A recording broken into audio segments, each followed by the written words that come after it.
top, j'existe sous 500 variétés différentes. Je suis le tubercule officiel de la Caroline du Nord aux États-Unis et on m'appelle aussi Komate, Batata ou Kumara. Je suis quoi?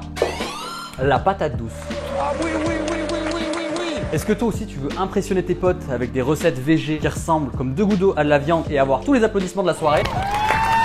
Je vais donner la recette pour faire de la fausse viande avec cette patate douce.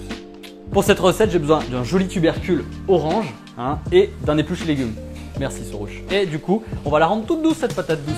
Voilà, regardez, comme au concours de tennis de table en 95. Voilà, très bien.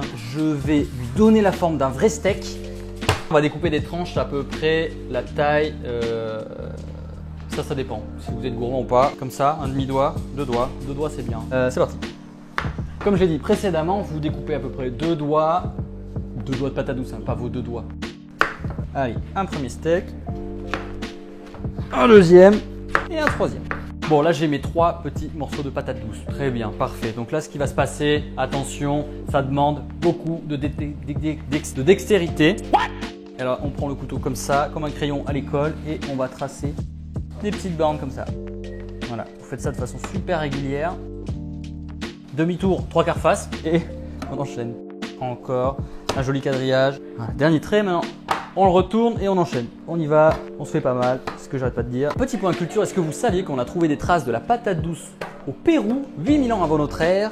Et en France, elle a été découverte à partir de 1750, peu de temps avant la Révolution française. Coïncidence?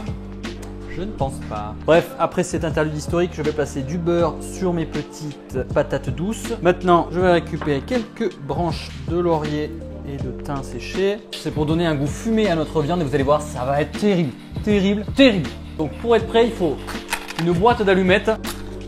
Voilà. Et là, il faut légèrement allumer chaque petite brindille pour créer un peu de fumée et après on va le mettre au four directement à 180 degrés. Voilà, ça fume, c'est très bien. Maintenant au four. Hop, et on enfourne la fausse viande. Allez, c'est parti. Venez voir, ça va être super bien. Là, on est à peu près à la moitié de la cuisson et je vais les retourner. C'est l'heure de le récupérer. The job is done. Qu'est-ce qu'on va faire avec ces patates douces cuites? Bon, on va les faire reposer tranquillement et on va les installer dans un burger, mais pas n'importe quel burger, un burger bao. Et regardez-moi cette pâte que j'ai déjà préparée. Vous avez la recette qui s'affiche à la fin de la vidéo. On va découper ça et le faire cuire. Vous êtes prêts? Allez, on y va. Voilà, on récupère un, on fait dégonfler tout l'air qu'il y avait à l'intérieur. Voilà, hop, je glisse dans ma petite main et je le dépose tout doucement. Et le dernier. Qu'est-ce qu'on va faire maintenant? On va la mettre à l'intérieur de notre bain à vapeur. Pour ça, je vais disposer une petite feuille de papier sulfurisé à l'intérieur. Je le dépose tout doucement et on recouvre pendant 10 minutes. Et on va passer à la cuisson de notre faux steak de patates douces.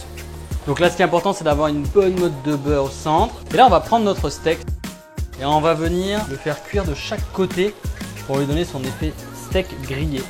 La technique du poignet 36-34, comme ça, 36 degrés, 34 degrés.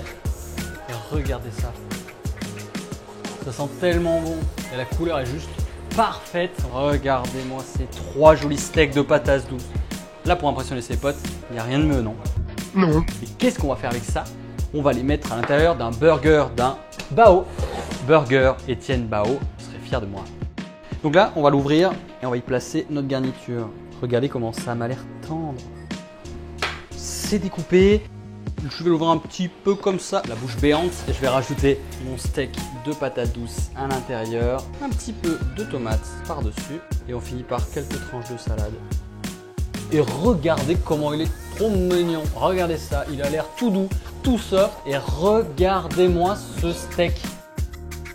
Et je vais rajouter des graines de sésame par-dessus. Faire un faux steak de patates douces, c'est possible. Piéger des amis, ça l'est encore plus. Bon Adrien, je veux que tu goûtes quelque chose. Je t'ai préparé des burgers un peu spéciaux, il faut que tu me dises ce que t'en penses. Ok. C'est super joli. Ça a l'air super bon en plus. T'as utilisé quoi comme viande? Ah, ça, je te laisse deviner. Ça a l'air saignant.